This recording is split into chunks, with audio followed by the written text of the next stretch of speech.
All right, today's video is Forest Lawn Memorial Park in Omaha, Nebraska. We have a few famous people buried here, and that's what we're going to go over. Plus, I found some rather interesting headstones that I think you'll be interested in. So let's go. Let's get this ride started. All right, when you pull in the front gates, long uphill drive, take your second right, and you will end up at the columbarium of Bob Boozer. In 1959, he was the #1 NBA overall pick. In 1960, he was on the American Olympic team, and they won gold in the Rome Olympic Games. 1971, he was part of the Milwaukee Bucks NBA championship team. Sadly, in 2012, Bob died of a brain aneurysm at the age of 75. So let's drive on down the road to our next celebrity grave. In the Oak Lawn section, we have John Beasley. That name might not sound familiar, but once you see his face, you'll be like, oh, I know him. He was in that movie. TV shows like Everwood. He was in the movie of Some of All Fears, Soul Man cast member, and father to Rock in Walking Tall. And he was the assistant coach on the movie Rudy. 60 hits, ready, fire! Go. Dr. Ryan. Yes, sir. What do you think?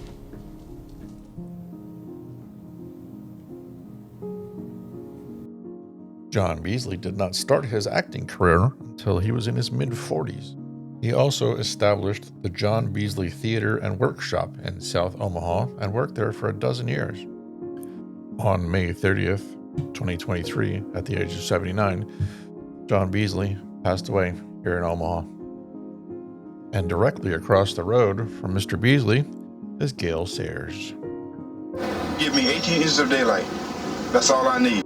Gale Sayers is arguably one of the best running backs in history in the NFL. He only played from 1965 to 1971 for the Chicago Bears, but in those 6 years, he had some pretty incredible numbers. 22 touchdowns in one season, 6 in one game. He also was Rookie of the Year. And mind you, those 22 touchdowns in one season was done in 12 games. Now we play 16. And a little known fact about Gale Sayers, he is one of 5 players in the Super Bowl era to be enshrined in the Hall of Fame without ever playing in a postseason game. And after suffering from dementia for several years, September 23rd, 2020, he passed away at 77 years old. As we head down the road, I found the original chapel that they used to have the ceremonies at. This was built in 1911. And when they built the new chapel and all that, they left this up so people can come and visit it. Now, as we head over to our next spot, I came across this headstone, Wasserburger. Wasserburgers didn't have any children. They only had their chihuahuas, their purebred chihuahuas.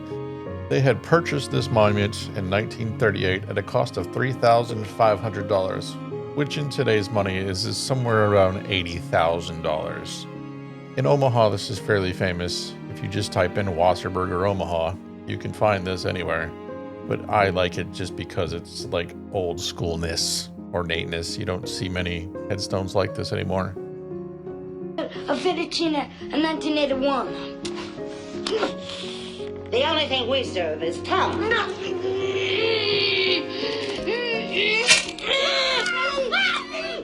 You boys like tongue?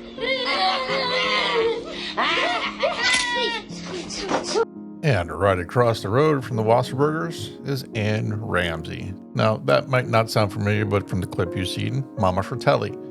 She also played Mrs. Lynch in Throw Mama from the Train, which I thought was hilarious.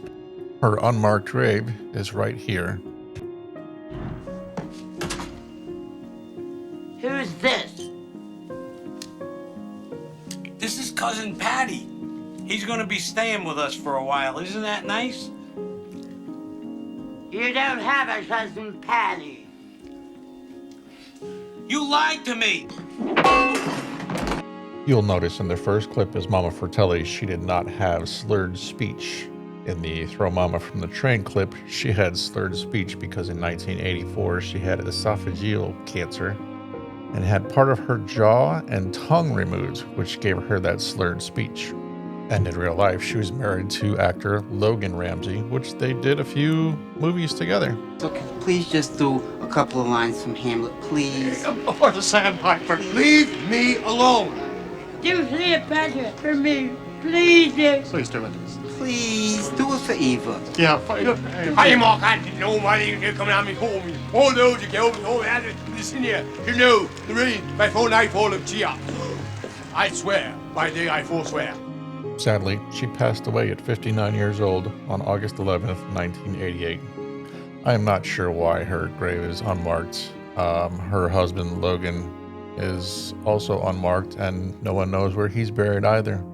And literally just a few steps away from Anne Ramsey is this amazing headstone, Barlow. I have no information on this headstone, but I just know this looks pretty cool, and it was very creepy-ish, but I love it.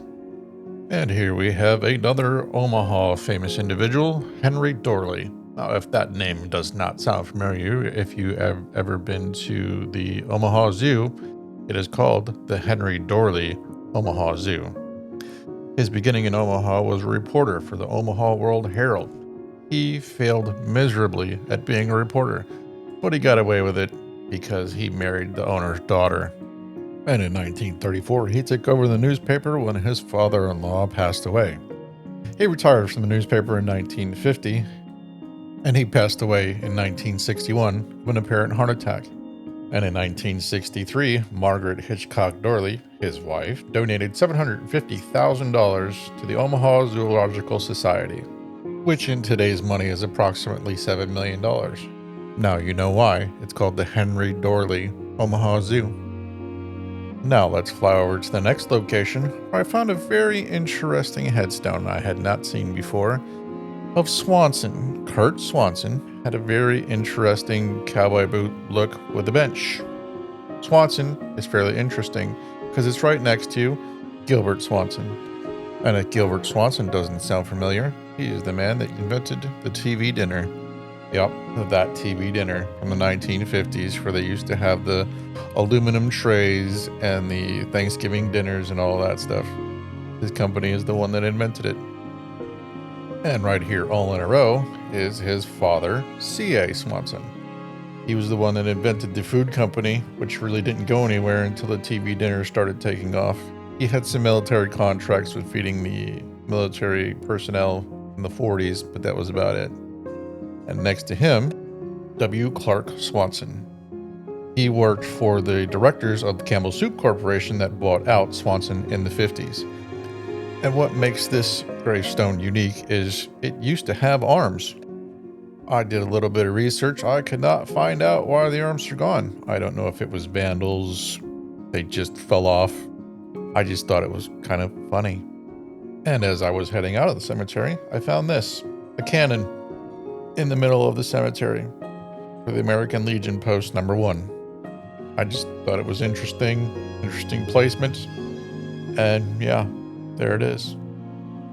And that will conclude today's video. As I drive out of the cemetery, please, if you like this video, give it a thumbs up. Don't forget to subscribe, tell your friends about it.